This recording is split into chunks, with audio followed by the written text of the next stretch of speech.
बिहार के मुंगेर जिले में एक ऐसा मंदिर है जो आंखों से जुड़ी हर प्रकार की परेशानी दूर करने के लिए प्रसिद्ध है। हम आपको बता दें कि ये मंदिर मां चंडिका का दरबार है और भारत के 52 शक्तिपीठों में से एक है। ऐसी मान्यता है कि जब शिव गुस्सा होकर सती के शरीर के टुकड़े टुकड़े कर रहे थे तो यहाँ सती का बाईं आंख गिरी थी। इस मंदिर में लोग आंखों की पीड़ा को दूर करने की उम्मीद लिए आते हैं और मान्यता यह है कि यहाँ का काजल हर प्रकार का आंख की रोगों को दूर करता है, इसीलिए लोग दूर दूर से केवल यहाँ का काजल लेने आते हैं।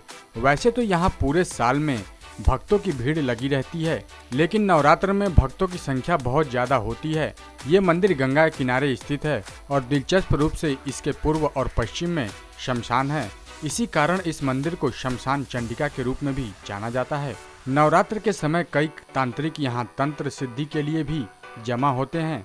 आपको बता दें कि अष्टमी के दिन यहाँ विशेष पूजा की जाती है और इस दिन माता का भव्य श्रृंगार भी किया जाता है। आंखों के अलावा भी यहाँ की गई हर मनोकामना पूरी होती है। मंदिर के बारे में एक पौराणिक कथा भी प्रचलित है जो महाभारत युग से जुड़ी हुई है।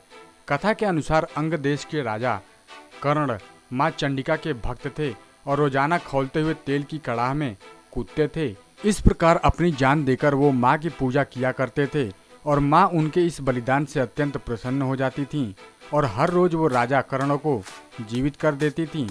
जिसके अलावा वो कर्ण को 1.25 मन का सोना भी देती थीं। कर्ण उस सोने को मुंगेर के कर्ण चौराहे पर ले जाकर लोगों में बांटते थे। इस बात की जानकारी उज्जैन के राजा विक्रमादित्य को मिली और एक दिन वो अपना वेश बदलकर अंग देश पहुँच गए।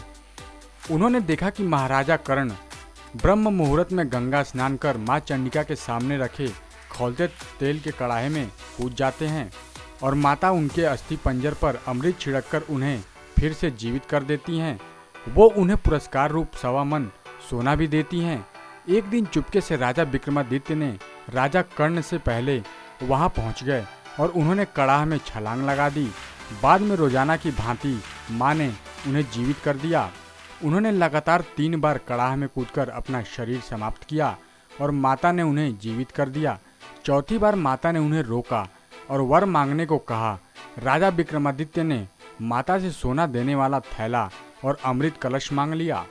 कहा जाता है कि माता ने दोनों चीज देने के बाद वहां रखे कड़ाह को उलट दिया और उसी के अंदर विराजमान हो गई।